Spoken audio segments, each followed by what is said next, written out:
Deus seja louvado. Título desta mensagem: Homem diferente, com mensagem diferente.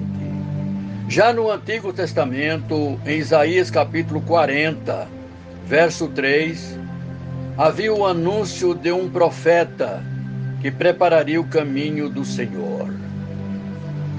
Em Marcos capítulo 1, verso 1 e 2,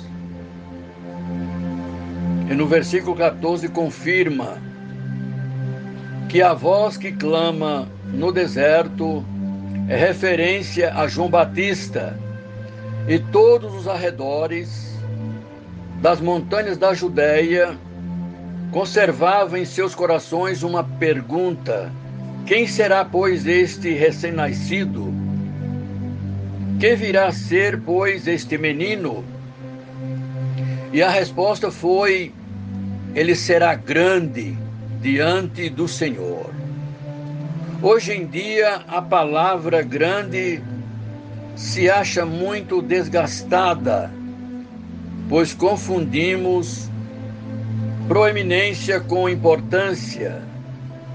Naquela época, Deus não estava à procura de sacerdotes e nem de pregadores, mas de homens. E havia muitos homens, como hoje há também. Mas eram todos pequenos demais. E ele precisava de um grande homem para uma grande missão. João Batista possuía pelo menos um atributo que o qualificava para o sacerdócio, mas possuía todos os requisitos necessários para ser um profeta. Antes de sua vinda, o povo vivera 400 anos de trevas, sem um raio de luz, sem um raio da luz profética. 400 anos de silêncio que não se ouvia um brado. Assim diz o Senhor. 400 anos de uma constante deteriorização espiritual.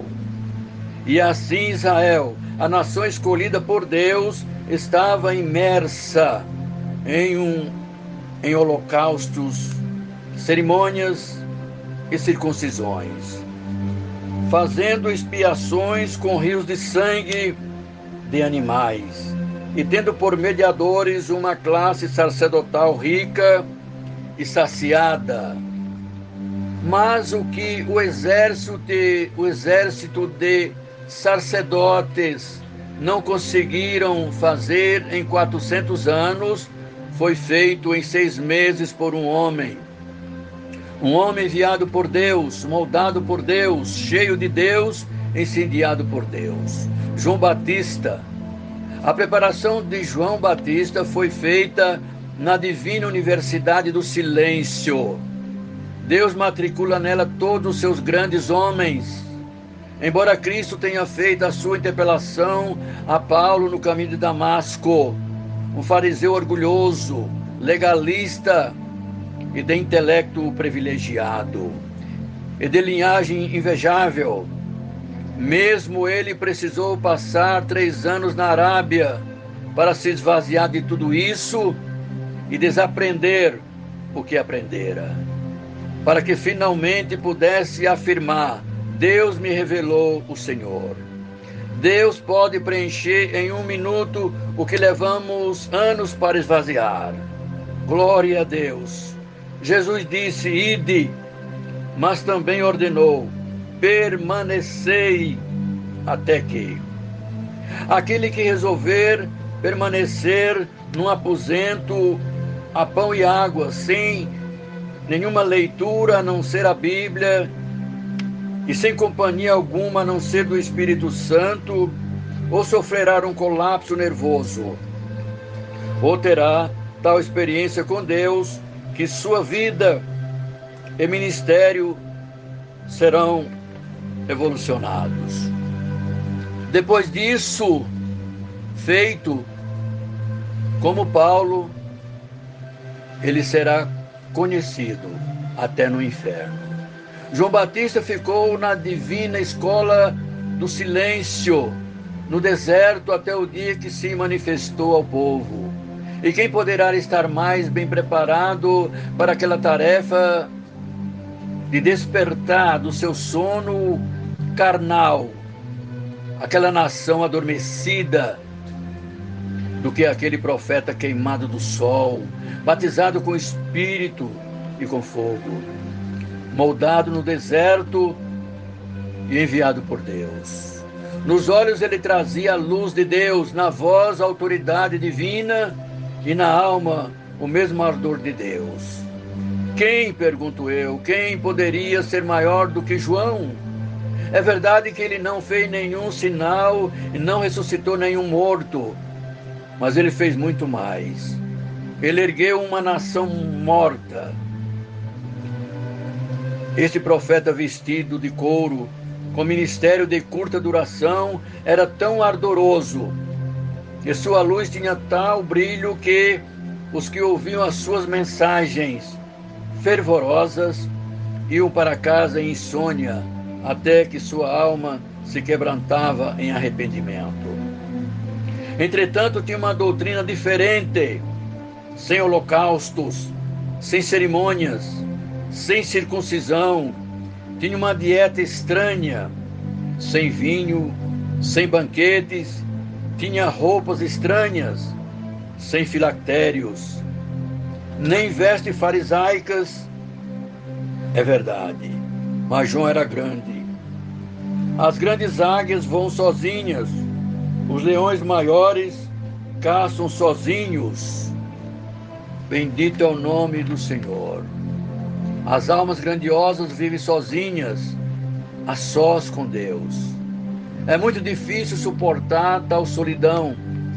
É impossível apreciá-la a não ser acompanhado de Deus. Realmente, João conseguiu ser grande. Ele foi grande em 3 aspectos. Grande na sua fidelidade ao Pai, pois preparou-se tanto tempo para pregar por tão curto período. E grande em sua submissão ao Espírito, andava ou parava de acordo com a orientação dele. Grande nas afirmações que fez sobre o Filho de Deus, apontando Jesus como o Cordeiro de Deus que tira o pecado do mundo. E apesar de não ter se avistado com ele, João Batista era uma voz. A maioria dos pregadores não passam de eco, pois se prestarmos bem atenção, sabemos dizer quais os livros que andaram lendo e notaremos que citaram muito pouco dos livros. E hoje, só uma voz, voz de um profeta enviado do céu para pregar aos pregadores. Só esse conseguiria despertar os corações dos homens, pois só quem tem um coração quebrantado é capaz de levar outros ao quebrantamento.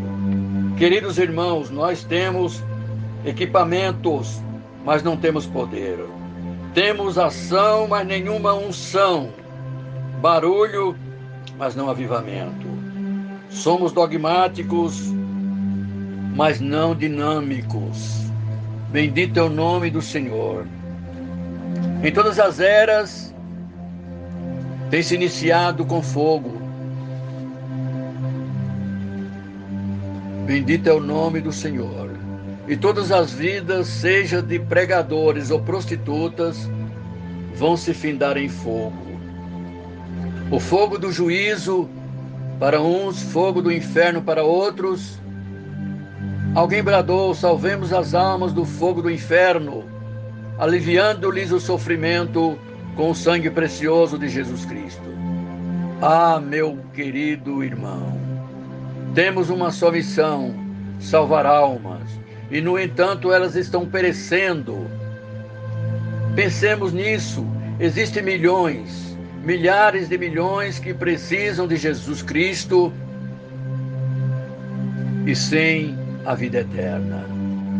Ah, elas irão perecer. Ah, que vergonha para nós. Oh, que tragédia. Jesus Cristo não desejava que ninguém se perdesse. Irmãos pregadores, hoje há milhões de pessoas seguindo para o fogo do inferno, porque nós perdemos o fogo do Espírito. Essa geração de pregadores é responsável pela atual geração de pecadores. Diante das portas de nossas igrejas passam todos os dias milhares de pessoas que não foram salvas, porque ninguém lhes pregou. E ninguém lhes pregou porque ninguém as amou. Dou graças a Deus pelo grande trabalho que muitos têm feito em países estrangeiros.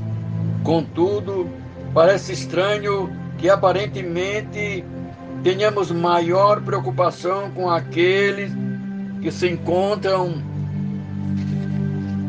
do outro lado do mundo do que os que moram do outro lado da rua. Não tem fundamento a afirmação feita por alguns que a pecaminosidade atual não são paralelo em outras épocas.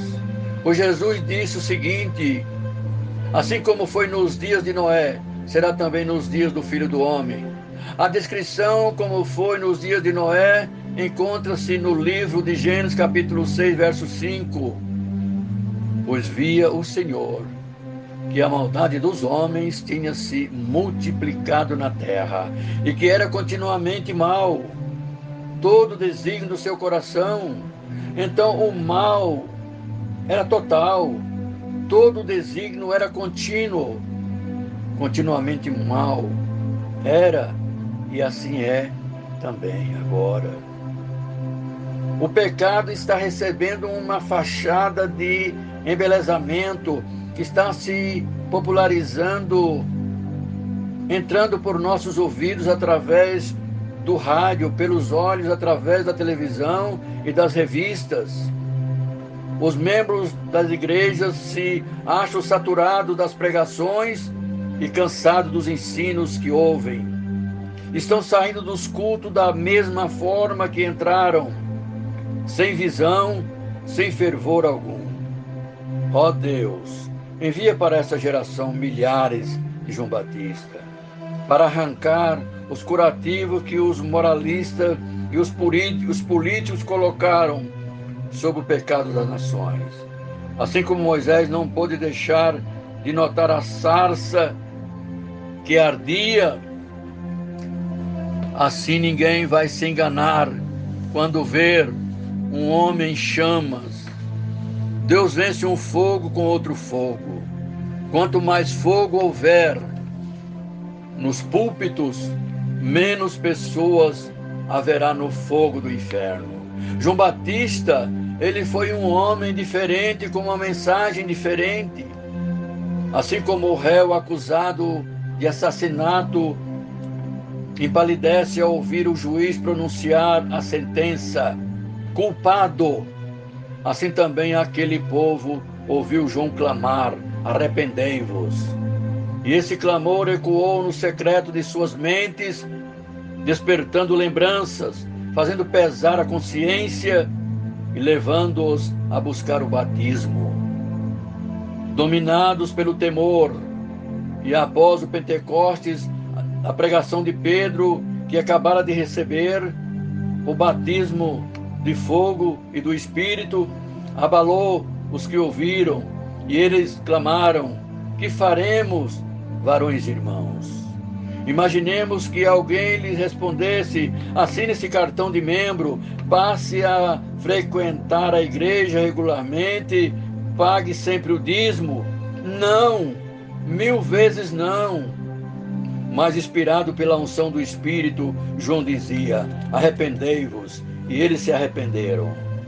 Mas arrepender-se não é simplesmente derramar algumas lágrimas no altar. Também não é ter remorsos e nem emoção. Nem passar por uma reforma pessoal. Arrepender-se é mudar da ideia, da relação com Deus, com o pecado e ao inferno. As duas maiores forças da natureza são o vento e o fogo. As duas se uniram no dia de Pentecostes. E aquele abençoado grupo reunido no tabernáculo, como o vento e o fogo, se tornou irresistível, incontrolável, imprevisível. E o fogo que ardia neles extinguiu a violência do fogo. Eles saíram, e dele do fogo saíram chamas missionárias, centelhas que incendiaram corações de mártires e atearam fogo do avivamento. O fogo do Espírito Santo destrói, purifica, aquele que atrai e enche de poder. Existem alguns crentes que não sabem precisar a data em que foram salvos, mas nenhum que tenha sido batizado com o Espírito Santo e com fogo, que não saiba dizer o momento em que isso aconteceu. São estes homens que abalam os povos e os conquistam para Deus. Os automóveis só rodam depois de receber uma centelha de ignição. As pessoas que não se movem, nem se comovem, foram as que não receberam nada de fogo. Amados e queridos irmãos, a Bíblia fala de uma sentença mais pesada para os pregadores, pois bendito é o nome do Senhor, para eles haverá maior rigor.